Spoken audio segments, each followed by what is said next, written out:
الحمد للہ وکفیٰ وسلام علی عبادہ الذین اصطفیٰ اما بعد اعوذ باللہ من الشیطان الرجیم بسم اللہ الرحمن الرحیم ان هذا القرآن يهدي للتي هي اقوم وقال النبي صلی اللہ تعالی علیہ وسلم خیرکم من تعلم القرآن وعلمہ صدق اللہ العظیم وصدق رسولہ النبی الکریم۔ میرے محترم بزرگوں اور دوستو، آپ حضرات جانتے ہیں کہ یہ جو مہینہ چل رہا ہے یہ اسلامی سال کا پہلا مہینہ ہے جس کو محرم الحرام کہا جاتا ہے۔ اس مہینے سے اسلامی سال کی ابتدا ہوتی ہے اور سال تبدیل ہوتا ہے۔ اس سے پہلے 1444 ہجری چل رہی تھی، اب اس محرم کے مہینے کے شروع ہونے کے بعد 1445 ہجری شروع ہو گئی۔ اس ماہ محرم الحرام میں تاریخ کے اندر بڑے اہم اور عظیم واقعات پیش آئے، خاص طور پر عاشورہ کے دن یعنی محرم الحرام کی 10ویں تاریخ کو۔ ان میں سے دو واقعات جو زیادہ مشہور ہیں، ایک تو یہ کہ یکم محرم الحرام سن 24 ہجری کو امیر المومنین خلیفۃ المسلمین حضرت عمر فاروق رضی اللہ تعالی عنہ کی شہادت ہوئی، اور 10 محرم الحرام کو نواسۂ رسول حضرت فاطمہ رضی اللہ تعالی عنہا کے جگر گوشے اور صاحبزادے حضرت حسین رضی اللہ تعالی عنہ کی میدان کربلا میں شہادت ہوئی۔ حضرت عمر رضی اللہ تعالی عنہ کی شہادت یکم محرم الحرام کو ہوئی۔ امیر المومنین خلیفۃ المسلمین حضرت عمر رضی اللہ تعالی عنہ ایک ایسے عظیم الشان صحابی ہیں کہ جن کے بے شمار فضائل اور خصائل احادیث کے اندر نبی پاک صلی اللہ علیہ وسلم نے بیان فرمائے۔ حضرت عمر رضی اللہ تعالی عنہ کی اہمیت کا اندازہ اس بات سے لگایا جا سکتا ہے کہ حضرت عمر رضی اللہ تعالی عنہ کے علاوہ دیگر جتنے بھی صحابہ کرام ہیں، چاہے وہ ابو بکر صدیق ہوں یا عثمان غنی ہوں یا علی مرتضیٰ ہو یا خالد ابن الولید ہو، ابو عبیدہ ابن الجراح ہو، ابو ہریرہ ہو، حضرت بلال ہو، حضرت عمر رضی اللہ تعالی عنہ کے علاوہ جتنے بھی صحابہ کرام ہیں وہ تمام کے تمام مرید ہیں، اور حضرت عمر رضی اللہ تعالی عنہ مراد ہیں۔ مرید کا مطلب یہ ہے کہ یہ جتنے صحابہ کرام ہیں یہ خود ارادہ کر کے اپنی چاہت سے، اپنی خواہش سے پیغمبر کے پاس آئے اور انہوں نے کلمہ پڑھا، اسلام کو قبول کیا۔ حضرت عمر رضی اللہ تعالی عنہ وہ صحابی ہیں کہ جو مرید نہیں بلکہ مراد ہیں، یعنی پیغمبر نے دعائیں مانگ مانگ کر کے اللہ تعالیٰ سے حضرت عمر رضی اللہ تعالی عنہ کو مانگا، ان کی ہدایت کو مانگا، اس کے اسلام کو مانگا۔ چنانچہ حدیث کے اندر آتا ہے نبی پاک صلی اللہ علیہ وسلم دعا فرمایا کرتے تھے، اللہم اعز الاسلام بعمرین، کہ اللہ 2 عمر کے ذریعے سے اسلام کو عزت عطا فرما۔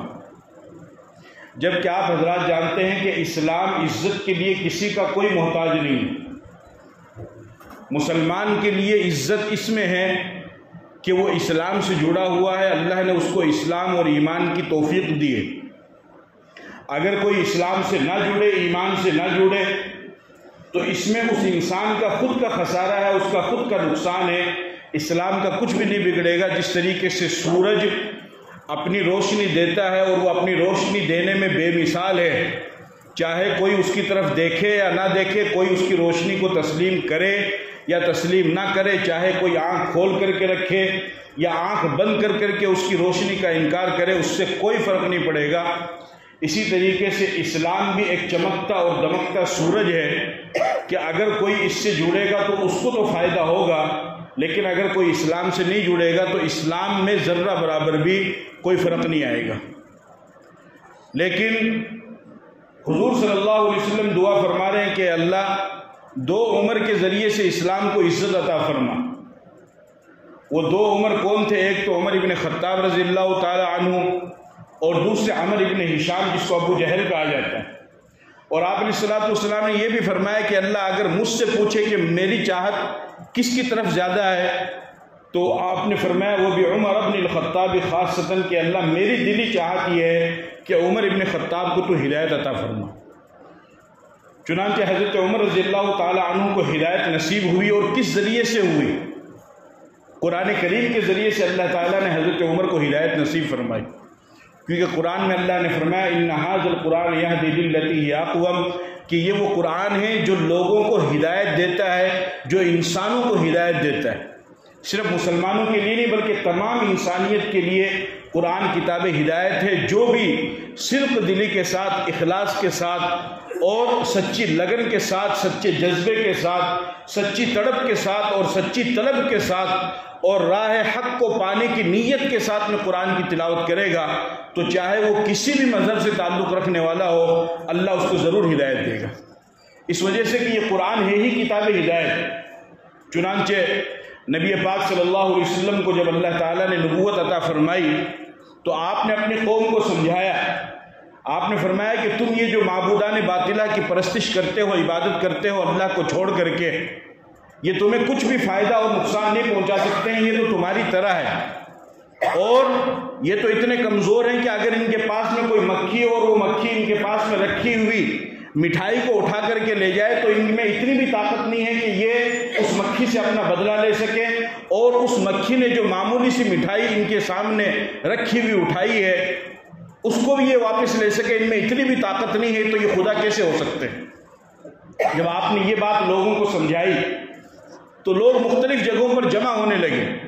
اب جہاں پر جمع ہو وہاں پر یہی بات ہو کہ یہ محمد آیا ہے یا ہمارے دین کو غلط بتاتا ہے، ہمارے مذہب کو غلط بتاتا ہے، ہمارے آباء و اجداد جس طریقے پر چلتے ہوئے آئے تھے اس کو غلط بتاتا ہے، اور کہتا ہے کہ ان سب کو چھوڑ کر کے ایک اللہ وحدہ لا شریک لہ کی عبادت کرو۔ یہ کیسے ہو؟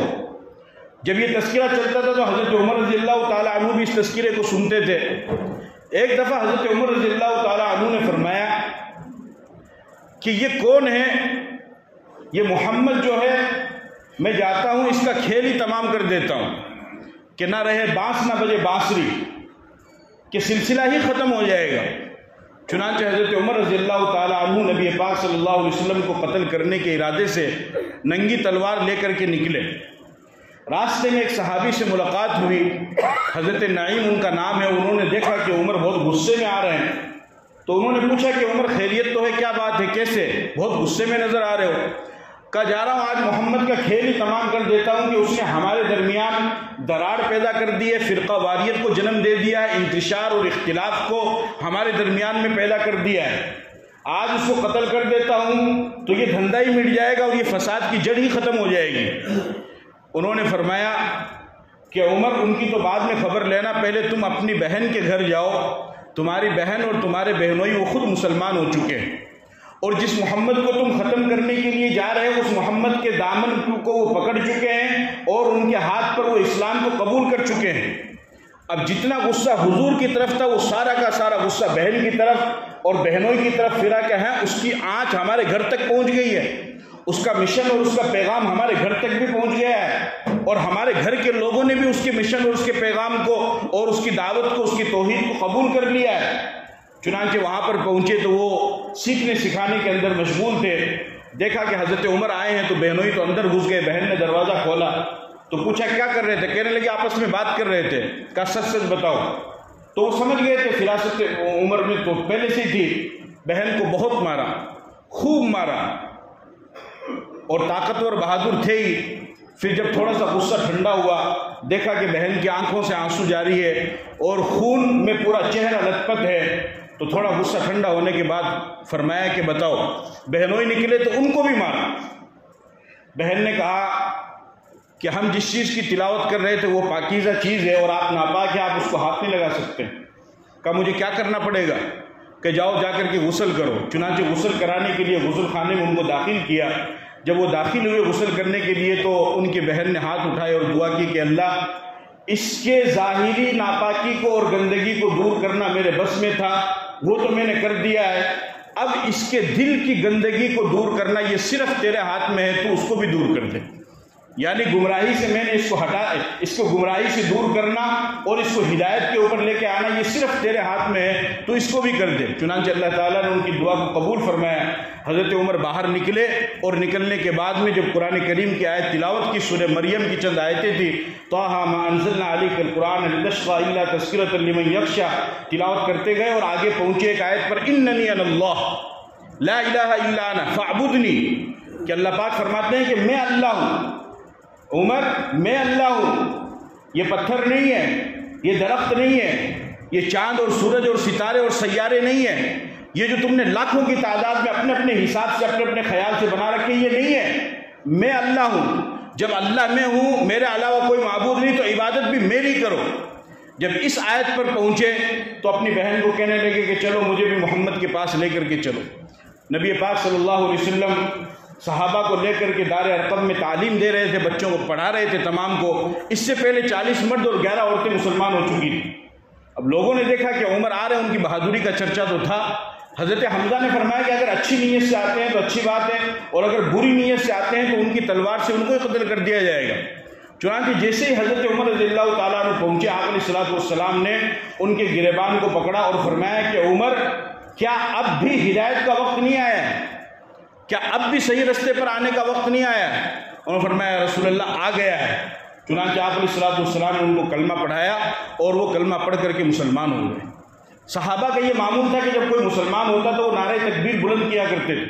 حضرت عمر رضی اللہ تعالیٰ عنہ جب مسلمان ہوئے تو اتنی زور سے صحابہ نے نعرہ تکبیر لگایا کہ مکہ کی پہاڑیاں اور وادیاں بھی گونجنے لگی اور سارے صحابہ خوش ہو گئے، سب کے چہروں پر خوشی کے آثار، یہاں تک کہ آسمان سے جبرائیل آئے اور جبرائیل نے آ کر کے کہا کہ یا رسول اللہ آپ کو اور آپ کے صحابہ کو عمر کے اسلام لانے سے خوشی ہو رہی ہے؟ آپ نے فرمایا کہ ہاں بالکل خوشی ہو رہی ہے۔ تو حضرت جبرائیل نے فرمایا استبشر اہل السماء باسلام عمر، کہ اللہ کے رسول عمر کے اسلام لانے سے صرف زمین والوں کو نہیں بلکہ آسمان والوں کو بھی خوشی ہو رہی ہے، اور آسمان پر فرشتوں میں بھی دھوم مچی ہوئی کہ آج عمر اسلام لا چکا ہے۔ اس عمر کو ہدایت کیسے ملی؟ اس قرآن کریم کے ذریعے سے ملی۔